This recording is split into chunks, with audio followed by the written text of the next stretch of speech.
Hey VC. It's me, Roger, back with another video. Yeah, I'm playing Derek's new album, Murphy. We're all waiting with bated breath for the vinyl to drop. Yeah, I know what you're going through, Derek, if you're watching. Yeah, the wait is excruciating and it's getting worse. If you're going to keep making records, I think that wait is just going to get longer and longer. Everybody wants to make vinyl. Even me. Cheers, VC.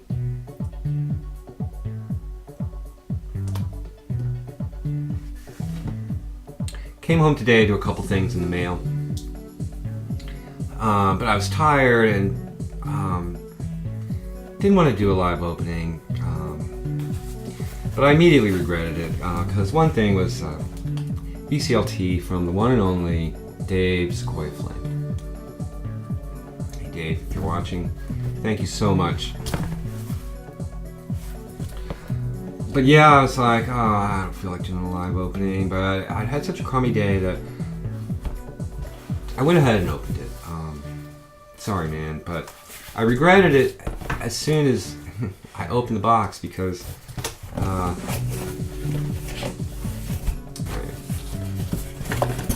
it included this lovely drawing.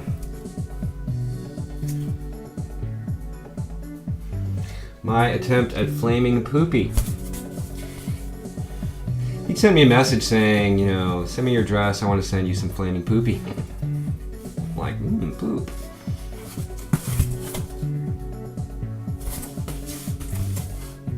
What a guy. So he sent me a record, and I haven't even cracked the shrink on it yet. I wanted to come and make a video and show some other stuff.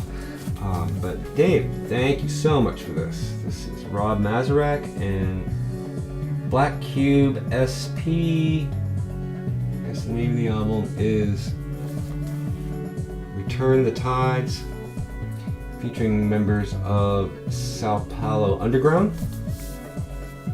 Great cover, right? Looks like 2 LPs and a gatefold on Cuneiform Records. Came out this year. This looks awesome, man. I have some Rob Mazurek stuff, all on CD. Chicago Underground, Duo and Trio, and Isotope 217, Isotope. Really prolific guy. I haven't kept up with everything, and I'm psyched to have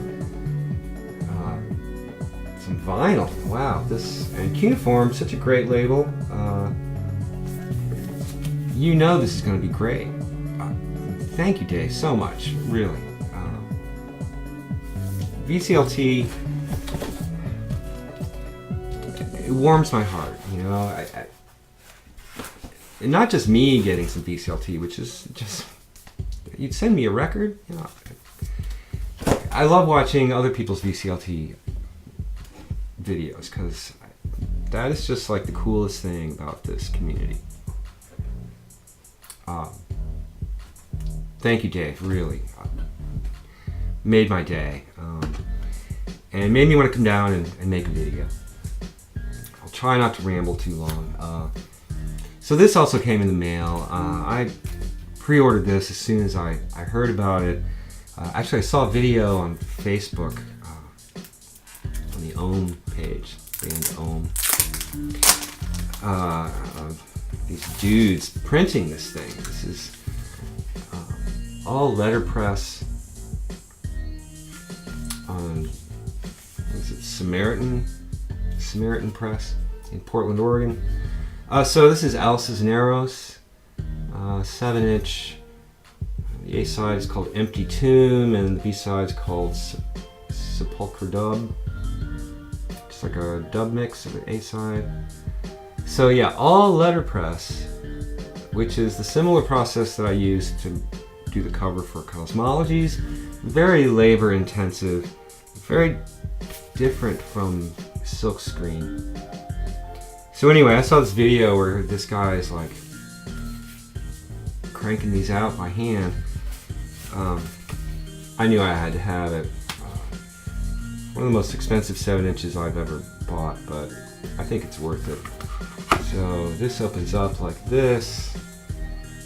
You can see my copy is number 535 of 1,000. Hand printing 1,000 of these things. And all this stuff is all letterpress. So the sleeve, I think even the label, it's all hand letterpress.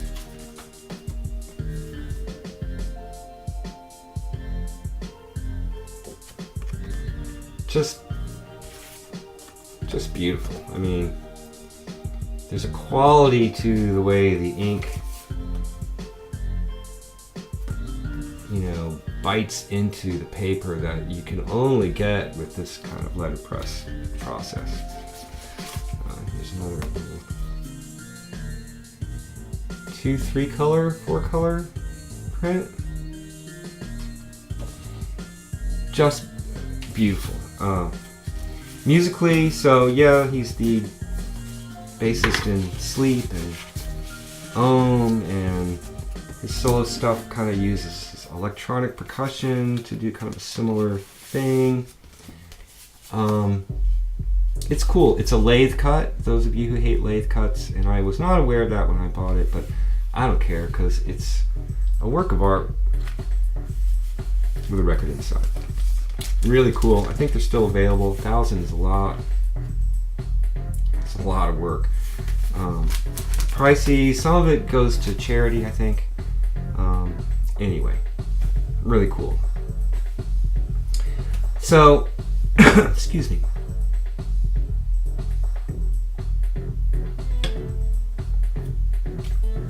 I've got a little stack of vinyl here. Hadn't been to the record store in a few weeks. Kind of been staying away from Facebook and VC videos just because I had to lay off for a while.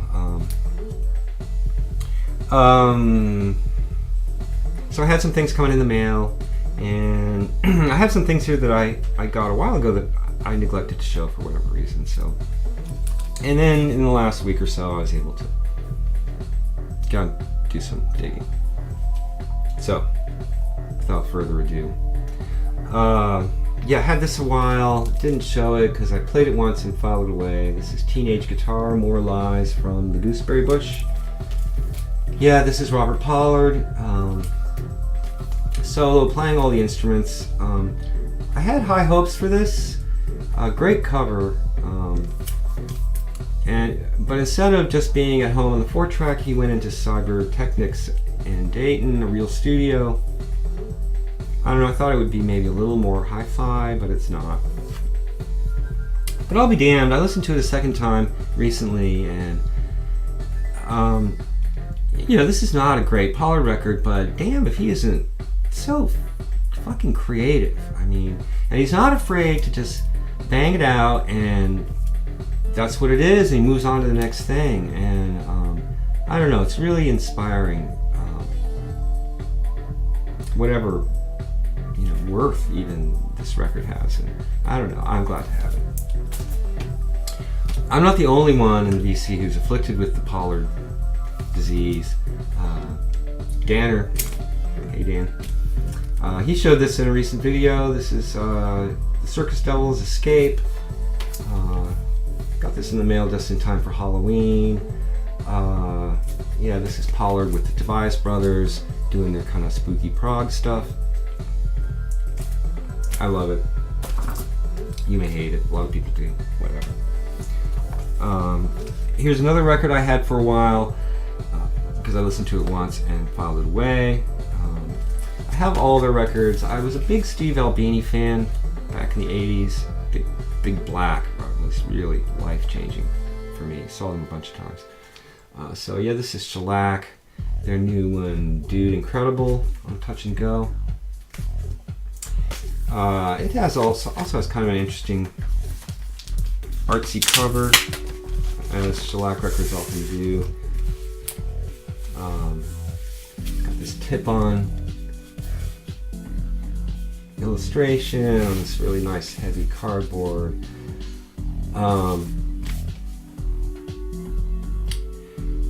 Yeah, this is actually probably their most accessible record.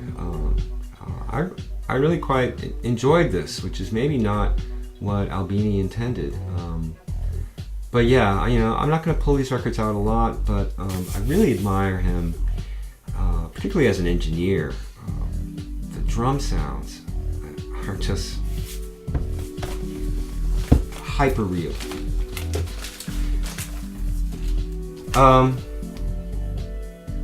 As you may know, I'm a huge Sonic Youth fan, so I had to get the new Thurston Moore record, Best Day. This is on Matador. Some sweet pictures of his mom and dad.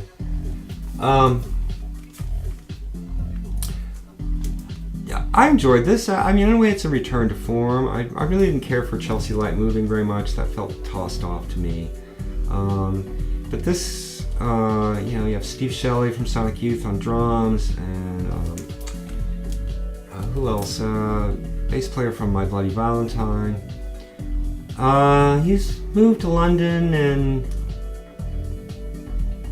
he sounds happy on this. On Demolished Thoughts, he sounded heartbroken, which I think he probably was. And here, he sounds like he's happy. And I'll say one thing: the sound and the pressing on this is fantastic. I've only listened to it once. What can I say? I'm a fan. If you are too, then I think you'll like it. Took a chance on this, and apparently this is one of a whole series that I've missed out on, but you know, that's the way it goes. This is Keiji Haino and Jim O'Rourke and Oren Ambarchi. Only wanting to melt beautifully away, it is a lack of contentment that stirs affection for those things said to be as of yet unseen. This is on, what label is this? Black Truffle. It's a German label. I'm sorry, but that's a terrible cover. All these folks super prolific, you know. I have some Fushitsusha, is that how you say it? Keiji Haino's Power Trio, which is unbelievably great stuff. I have that on CD. Jim O'Rourke, of course, genius. Love his stuff with Gastro del Sol and those 4 or 5 solo records he did on Drag City, his work with Sonic Youth. Oren Ambarchi is kind of new to me, but I do have some other things with him, and now all of a sudden his name is everywhere. Andreas Sonic Mainliner has a number of things by him. So if the front cover is terrible, the back cover is what pulled me in. You have Keiji Haino playing this, you know, folk zither kind of thing, and Jim O'Rourke dragging these beads across a 12-string guitar. I knew it was going to be great, and it is. It's really fantastic. Makes me wish I had all the rest of them. They've been doing this for years. An annual live thing at Super Deluxe in Tokyo. Yeah, really cool stuff. I'm late to the party on these, but I'm super glad to have that. Some metal stuff, of course. I raved about their new album, Burden, Foundations of Burden, I think it's called. This is their first album, Sorrow and Extinction, which originally came out on Profound Lore, but this is a new reissue on 20 Bucks Spin. This is even better than their new album. Now, kind of dumb name, kind of, you know, sort of typical metal-y cover. But man, these guys, I really think would appeal to even non-metal inductees. They've got a real like classic rock thing going on. There's some acoustic elements here, epic songs, just great.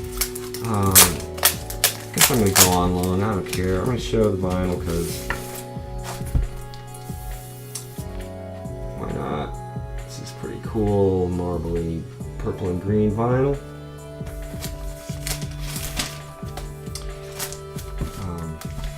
That's for Tim.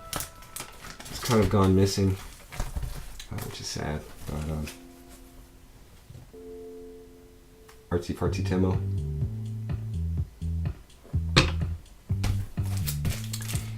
Here is an EP from Pig Destroyer, Mass and Volume. Pretty sick cover. Can't see it because of the glare, but so yeah, this is just an EP. It's on colored vinyl as well. This is on Relapse. I guess these guys have been around for a while. I'd never heard of them, but you know, Relapse has been putting out some great stuff, and this was described as a move towards stoner doom like Yob and Sleep. And so the first side is, yeah, it's that 20-minute long track that when I first heard, I got off, you know what I mean? But the second time, the high wasn't as high, and the third time, I think that's the problem with the stoner doom stuff is, you know, you need a strong hit to keep, I don't know what I'm saying. This is cool. Okay, so that's it for new records. 16 minutes. Sorry, man. So yeah, while I was at Grimey's, I had to go to Grimey's too and see what was up, and yeah, sure enough, I found not one but two Spirit records, their first album and their third album. These are both on Ode Records. Apparently there's a real kind of tragic, complicated story to these guys. I'd recently gotten that 12 Dreams of Dr. Sardonicus, I think it's called. I was like, oh, that's great. I need the rest of those, you know, at least the first four. And here are the first and third. Covers are not in great shape, but the vinyl is in really nice shape. Cleaned up great. Yeah, these guys are excellent.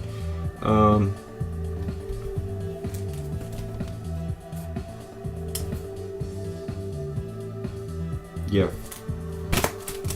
Anyway, super stoked to find these for cheap, $6 or something.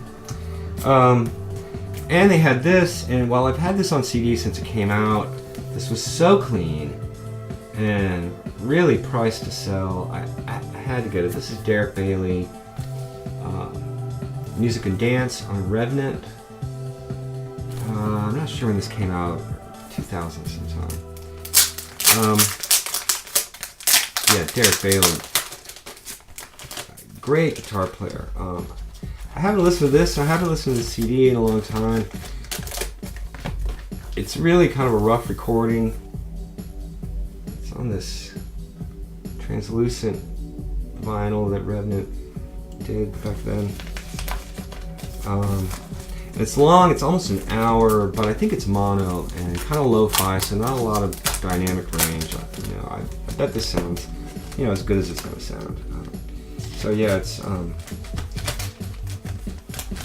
Derek Bailey and this dancer Min Tanaka. So we'll pull all this stuff out. Yeah, that's him on the cover. Yes, dancing naked while Derek Bailey plays guitar.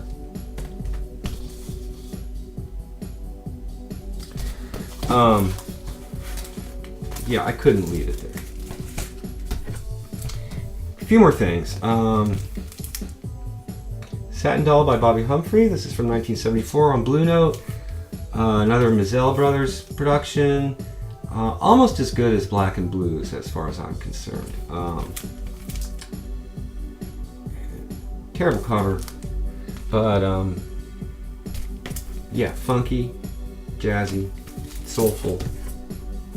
Another Blue Note from 74, Cirrus by Bobby Hutcherson. Another terrible cover. This is excellent. I love Bobby Hutcherson. My favorite Vibes player by far. It says Bill Henderson on piano and Fender Rhodes, Kenneth Nash on percussion, Woody Shaw on trumpet, Harold Land on sax and flute, Emmanuel Boyd on sax and flute, Ray Drummond on bass, and Larry Hancock on drums. A little bit inside, but so tasty. Yeah, this is a keeper for sure. These last few things, I met Jim Hart at Grimey's the other day. Hey Jim, if you're watching. Doesn't make videos, but he's active on the Facebook thing. And so he was like, so do you know about the Nashville Vinyl Record Collectors secret group on Facebook? I said, no. He's like, oh, well, I'll add you to the group. Well, that very afternoon, I get this message about how the vinyl buyer at McKay was like, oh, I got a bunch of German electronic things, I'm putting them out,